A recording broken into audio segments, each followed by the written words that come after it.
Canada के PM Justin Trudeau ने Canada के पीएम पद से इस्तीफा देने का ऐलान कर दिया है। उन्होंने पार्टी का नेता पद भी छोड़ दिया है। उन्होंने इस्तीफा देने से पहले देश को संबोधित कर ये जानकारी दी। ट्रूडो लगातार पिछले 2 चुनाव से कनाडा के पीएम चुने जा रहे हैं। ऐसे में करीब 1 दशक तक कनाडा में राजनीतिक सत्ता पर काबिज रहने के बाद अब ट्रूडो के इस्तीफे से इससे ट्रूडो युग का अंत माना जा रहा है। हालांकि ट्रूडो अब तक प्रधानमंत्री पद पर बने रहेंगे जब तक किसी नए प्रधानमंत्री का चयन नहीं हो जाता। वैसे तो ट्रूडो के इस्तीफे देने के पीछे कई वजह बताई जा रही हैं, लेकिन इस्तीफे के पीछे कई ऐसे कारणों का जिक्र भी हो रहा है जिनका दबाव ट्रूडो झेल नहीं पाए। अब ऐसे में जस्टिन ट्रूडो के इस्तीफे देने के बाद से ये चर्चा शुरू हो गई है कि आखिर ऐसा क्या हुआ कि जस्टिन ट्रूडो को इस्तीफा देने पर मजबूर होना पड़ा। वहीं चर्चा इस बात की भी हो रही है कि ट्रूडो के इस्तीफे से अब आगे क्या होगा। दरअसल कनाडा की राजनीति में इन दिनों सियासी उथल-पुथल के संकेत देखने को मिल रहे हैं। कनाडा के पीएम जस्टिन ट्रूडो, जिन्हें अक्सर भारत के खिलाफ जहर उगलते और भारत पर निराधार आरोप लगाते देखा गया, वो आज खुद की सत्ता संभाल पाने में नाकाम नजर आ रहे हैं। जी हां, जस्टिन ट्रूडो अपने प्रधानमंत्री पद और लिबरल पार्टी के नेता पद से इस्तीफा देने का निर्णय ले चुके हैं।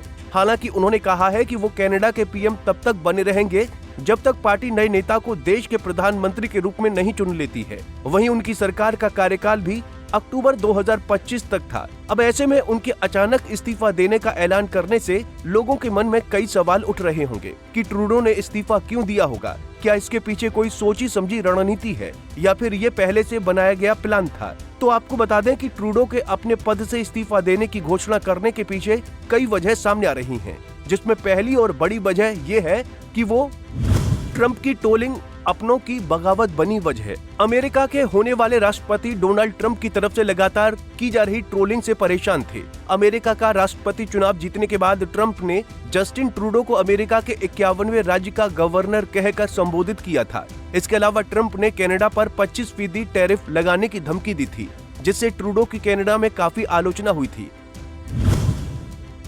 वहीं दूसरा मुख्य कारण था अपनी ही पार्टी के नेताओं से मिल रही बगावत। दरअसल 2024 के लास्ट महीने में ट्रूडो के मंत्रिमंडल में इस्तीफों की बाढ़ सी आ गई थी, जिनमें परिवहन मंत्री पाब्लो रोड्रिग्ज़, सांसद रैंडी बाइसोनोल्ट और आवास मंत्री सीन फेजर शामिल थे। उन्हें सबसे बड़ा झटका तो तब लगा जब उप प्रधानमंत्री और वित्त मंत्री क्रिस्टिया फ्रीलैंड ने भी इस्तीफा दे दिया। ऐसे में अब इसी कड़ी में ट्रूडो ने भी इस्तीफा देने का मन बना लिया है। वहीं अगला कारण कनाडा में बढ़ती महंगाई को भी माना जा रहा है। कनाडा में महंगाई और बेरोजगारी 2 ऐसे मुख्य मुद्दे हैं जिसका ट्रूडो की लिबरल पार्टी कोई समाधान नहीं निकाल सकी है। कनाडा में बेरोजगारी दर 6.5% तक पहुंच गई है और वहां घरों की कीमतें भी लगातार बढ़ रही हैं, जिससे आम जनता पर महंगाई की मार पड़ने से वो ट्रूडो सरकार के खिलाफ हो गई है। वहीं विपक्षी पार्टी कंजर्वेटिव पार्टी ने भी इसे बड़ा मुद्दा बना दिया है। इसके साथ ही उनकी अपनी पार्टी के 51 सांसदों ने एक मीटिंग में सहमति जताई थी और कहा था कि अब ट्रूडो को अपना पद छोड़ना चाहिए। अगला मुख्य कारण ये रहा कि ट्रूडो के कार्यकाल में कनाडा के अंतर्राष्ट्रीय संबंध भी बिगड़ते चले गए थे।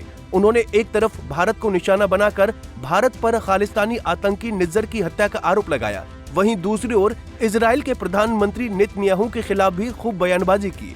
नेतन्याहू को लेकर ट्रूडो ने जो बयान दिया, उस बयान ने अमेरिकी सीनेटर लिंडसे ग्राहम को नाराज कर दिया, जिन्होंने ट्रूडो को चेतावनी दी कि अगर कनाडा ने नेतन्याहू को गिरफ्तार किया तो अमेरिका उनकी अर्थव्यवस्था को तबाह कर देगा।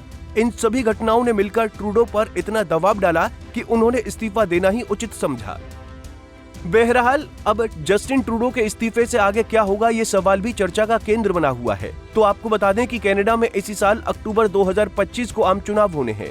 वहीं इस बीच ट्रूडो के इस्तीफे के बाद लिबरल पार्टी के पास 2 रास्ते हैं, जिसमें पहला तो ये कि पार्टी आम सहमति से एक अंतरिम नेता को चुन ले जो कि देश की बागडोर संभाल सके। वहीं दूसरा विकल्प ये होगा कि देश की कमान संभालने के लिए पार्टी के भीतर चुनाव कराया जाए। हालांकि जितना आसान ये लगता है उतना है नहीं, क्योंकि ट्रूडो के कार्यकाल के लास्ट समय में ट्रूडो सरकार को आंतरिक असंतोष, आर्थिक कठिनाइयों और लिबरल पार्टी की गिरती लोकप्रियता का सामना करना पड़ा है, जिसने उनकी पार्टी के लिए मुश्किलें बढ़ा दी हैं। फिलहाल ट्रूडो के इस्तीफे के साथ एक ऐसे राजनीतिक करियर का अंत हुआ है जो करीब 1 दशक तक कनाडा की राजनीति में शीर्ष स्थान पर रहने के साथ बड़ी उम्मीदों के साथ शुरू हुआ था, लेकिन घरेलू और अंतर्राष्ट्रीय स्तर पर बढ़ते संकटों के बीच फिलहाल अब वो समाप्ति के कगार पर है। Bureau report, Punjab Kesari TV. हमसे जुड़े रहने के लिए हमारे YouTube चैनल को सब्सक्राइब करें और नई वीडियो की नोटिफिकेशन के लिए बेल आइकॉन को दबाएं।